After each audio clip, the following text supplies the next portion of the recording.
नमस्कार. मी मस्को बबन वाघमारे, डोंगरगाव तालुका हवेली जिल्हा पुणे. 2 वर्षापूर्वी चुकीच्या पद्धतीने व्यायाम करत असताना माझ्या पाठीमध्ये अचानक चमक निघाली आणि मग मी तिथं आपल्या फॅमिली डॉक्टरला दाखवलं. त्यांनी महिनाभर उपचार केले, पण म्हणले प्रकरण थोडं वेगळं दिसते.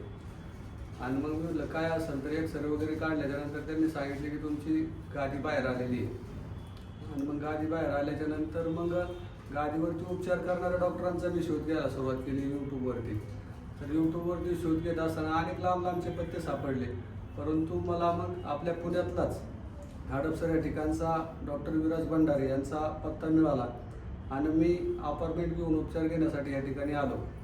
या ठिकाणी ज्यावेळेस आलो होतं त्यावेळेस मला खूप त्रास होत होता. वागता येत नव्हतं, नीट बसता येत नव्हतं, चालतानाही खूप त्रास व्हायचा. आणि मग आल्याच्या नंतर या ठिकाणी डॉक्टरांनी तपासलं आणि तपासल्याच्या नंतर मला सांगितलं की तुम्हाला 9 ते 10 सेशन किंवा 12 सेशनपर्यंत तुम्हाला या ठिकाणी यावं लागेल आणि उपचार करावे लागतील. तुम्ही याच्यातून व्यवस्थित होणार.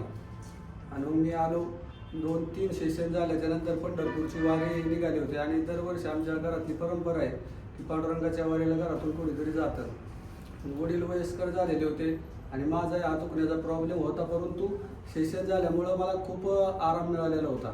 आणि मग मी डॉक्टरांना विचारलं की मला वारी करायची.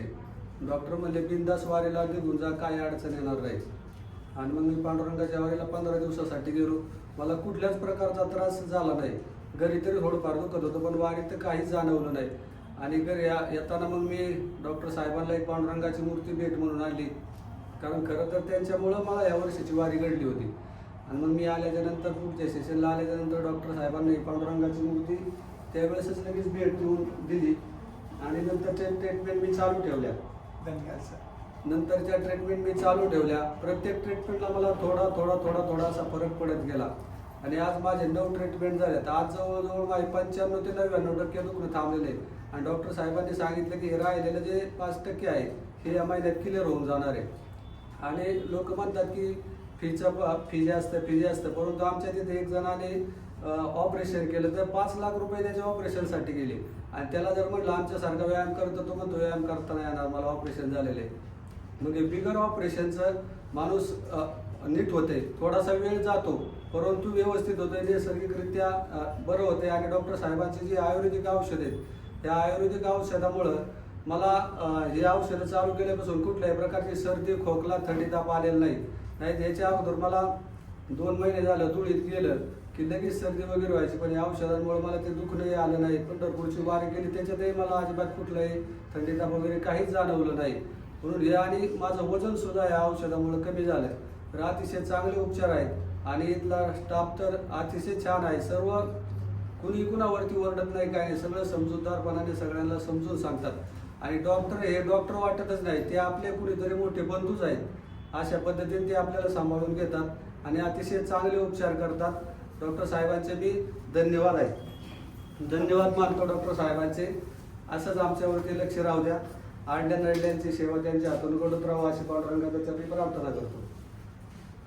मस्को वाघमारे डोंगरगाव येथून आपल्याकडे दवाखान्यात आले होते. तुम्ही जर बघताल इथं L2, L3, L3, L4, L5 मधनं गादी ही पूर्ण बाहेर आली होती. एपिकॅनल डायमीटर 2 mm, नॉर्मल एपिकॅनल हा 14 ते 17 mm असतो.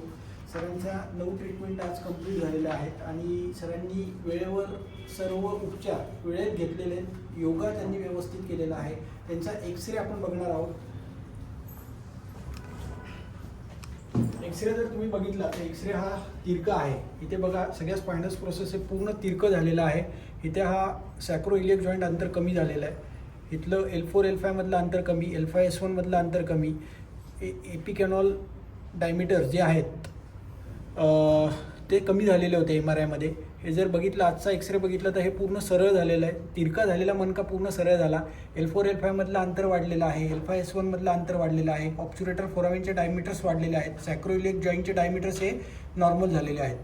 तर एक लक्षात घ्या, बऱ्याच वेळा बरेच लोक ऑपरेशन करतात. ऑपरेशन करणं म्हणजेच मणक्याच्या आजाराचं किंवा स्लिप डिस्कचं सोल्युशन आहे असं नाही आहे. एक लक्षात घ्या, मॅन्युअल थेरपी ह्या नक्कीच वरदान आहेत की जेणेकरून ज्याच्यामध्ये लिगामेंट बॅलन्स केले जातात, सॉफ्ट टिश्यू बॅलन्स केले जातात, त्याचबरोबर ऑर्गन बॅलन्सिंग केलं जातं. त्याचबरोबर योगासनाने तिथली स्ट्रेंथ वाढवली जाते आणि जी काही गाठी बाहेर आलेली आहे तिला आतमध्ये जाण्यासाठी एक मार्ग निसर्गतः तयार केला जातो आणि नक्कीच स्लिप डिस्क सायटिकाचं ऑपरेशन हे वाचतं. सर आले तेव्हा पूर्ण कंबर तिरकी झालेली होती, बरोबर ना सर? ही तिरकी झालेली कंबर पूर्ण आज त्यांची सरळ झालेली आहे आणि सर आत्ता सगळ्या प्रकारची शेतीची कामं इथं त्यांची दिवसभरातली सगळी कामं ते करू शकतात. एक लक्षात घ्या, मणक्याच्या आजारामध्ये घरी बसून राहायचं नाही आहे. तुम्हाला सगळी तुमची जे काही तुमच्या पुढानी केलेली कामं आहेत ती तुम्ही परत करू शकता. काळजी करायची नाही आहे, घाबरून जायचं नाही आहे. 100% मणक्याचं ऑपरेशन हे वाचू शकतं, काळजी करू नका. धन्यवाद सर.